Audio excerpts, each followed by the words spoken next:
বিশ্বনবী যেই চিন্তা করেছেন সেটাই হয়েছে। তায়েফে যারা গিয়েছেন দেখবেন মসজিদের মসজিদ, ঠান্ডা বাতাস, মনে হয় জান্নাতের টুকরা। বিশ্বনবী ক্ষমা করেছেন, ক্ষমার বদৌলতে তাদের পরবর্তী প্রজন্ম সবাই কালেমার বাণী পড়ে নিয়ে মুসলমান হয়েছে। সুবহানাল্লাহ পড়েন। বিশ্বনবীরে তারা পাথর মারল, বিশ্বনবীর মন খারাপ। আহা, এত দূর থেকে 80 কিলোমিটার পথ, পাহাড়ি পথ পাড়ি দিয়ে আসলাম, একটা ছেলেও কালিমা পড়লো না, আরো পাথর মেরে আমারে আঘাত করলো।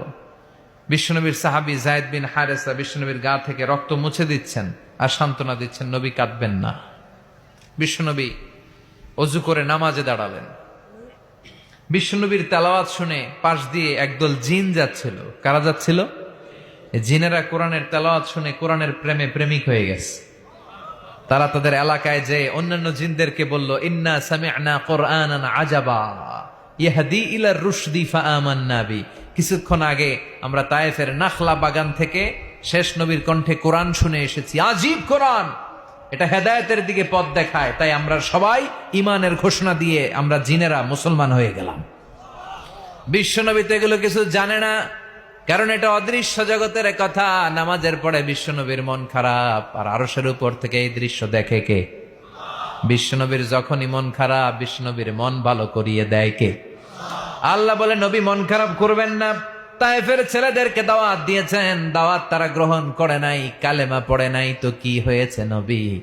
আপনি যখন নামাজ পড়েছেন, একদল জিন আপনার কণ্ঠের তেলাওয়াত শুনে কালিমা পড়ে মুসলমান হয়েছে। মানুষ মুসলমান হয় নাই ঠিক, কিন্তু অদৃশ্য জগতের একটা প্রাণী, জিন জাতি, ওরা কালিমা পড়ে মুসলমান হয়ে গিয়েছে। এই ঘটনা শুনে বিশ্বনবী আবার খুশি হয়ে গেলেন। ওয়ালা সাউফা ইউতিকা রাব্বুকা ফাতারদা। ও নবী, এমন এমন জিনিস আমি আপনারে শোনাবো, আপনি শুনে খুশি হয়ে যাবেন। আল্লাহু আকবার। যেখানে বিশ্বনবীর মন খারাপ, যেখানে বিশ্বনবীর হতাশ, সেখানে বিশ্বনবীর মন ভালো করে কে? বিশ্বনবী মক্কা থেকে মদিনায় হিজরতে গেলেন, ওখানে যে আবার বিশ্বনবীর মন খারাপ। সুবহানাল্লাহ পড়েন। আবার মক্কায় থাকা অবস্থায় বিশ্বনবীর কলিজার টুকরা স্ত্রী খাদিজা দুনিয়া থেকে ইন্তেকাল করলো। বিশ্বনবীর প্রথম বউ। বিশ্বনবী দোয়া করতেন, আল্লাহ কিয়ামতের ময়দানে যেদিন বন্ধু বন্ধুরে চিনবে না, স্বামী স্ত্রীরে চিনবে না, পীর সাহেব মুরিদরে চিনবে না, কেউ কাউরে চিনবে না, ওই কঠিন দিনে যেন আমি আমার খাদিজারে ভুলে না যাই। রুজিকতু হুব্বাহা, খাদিজার ভালোবাসা আমাকে রিজিক দেয়া হয়েছে, বলতেন মুহাম্মদ সাল্লাল্লাহু। পৃথিবীর প্রথম যে নারীটা কালিমা পড়ে মুসলমান হয়েছেন তিনি হচ্ছেন খাদিজাতুল কুবরা তাহেরা।